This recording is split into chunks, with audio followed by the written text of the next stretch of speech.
Hello everyone, আসসালামু আলাইকুম। Welcome to Lamisa রান্নাঘর। আপনাদের সবাইকে স্বাগতম। আশা করি সবাই ভালো আছে। আজকে নিয়ে এসেছি চিংড়ি মাছ দিয়ে মিষ্টি কুমড়া রেসিপি। প্রথমে আমি এখানে চিংড়ি মাছগুলোকে ভালোভাবে পরিষ্কার করে নিয়েছি। তারপর হলুদ, লবণ, মরিচের গুঁড়ো দিয়ে মেখে তারপর প্যানে পরিমাণ মতো তেল দিয়ে আমি মাছটাকে ভেজে নেব। তারপর মাছটাকে আমি উল্টে পাল্টে ভেজে নেব। পর্যায়ে মাছটা ভাজা হয়ে গেলে আমি আলাদা পাত্রে তুলে রাখবো।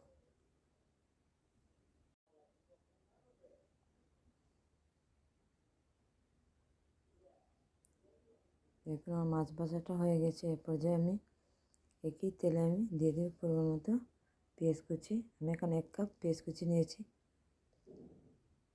তারপর পেঁয়াজটাকে ভালোভাবে ভেজে নেব। এ পর্যায়ে আমি দিয়ে দেবো আধা চামচ রসুন বাটা, আধা চামচ আদা বাটা।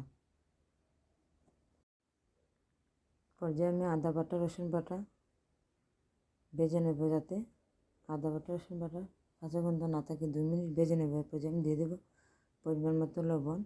তারপর দিয়ে দেবো আধা চামচ হলুদের গুঁড়ো, 1 চামচ মরিচের গুঁড়ো। তারপর একটু পানি দিয়ে আমি মশলাটা কষিয়ে নেব, যাতে পুড়ে না যায়। এ পর্যায়ে দিয়ে দেবো আমি আধা চামচ জিরের গুঁড়ো, 1 চামচ ধনিয়ার গুঁড়ো দিয়ে আমি মশলাটা ভালোভাবে কষিয়ে নেব। এ পর্যায়ে মশলাটা কষানো হয়ে গেলে আমি দিয়ে দেবো কাঁচামরিচ, টমেটো কুচি।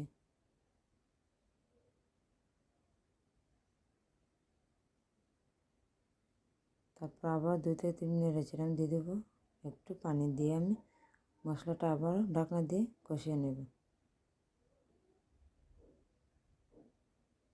এর পর্যায়ে মশলাটা কষানো হয়ে গেলে আমি দিয়ে দেবো কেটে রাখা মিষ্টি লাউ। আমি এখানে বড় সাইজের একটা মিষ্টি কুমড়া নিয়েছি, পিস নিয়েছি। এগুলো আমি ভালোভাবে কেটে ধুয়ে রেখে দিয়েছিলাম। আমি কিন্তু উপরে যে আঁশটা ছিল সেটা ফেলে দিইনি।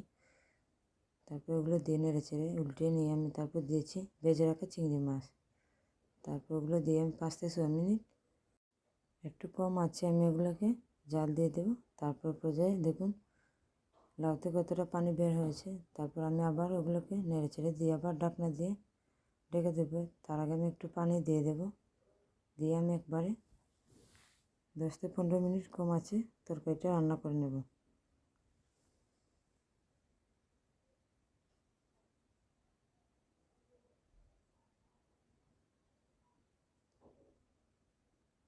তো ফিরে এলাম 10 থেকে 15 মিনিট। দেখুন কতটা সুন্দর হয়েছে আমার চিংড়ি লাউ তরকারি।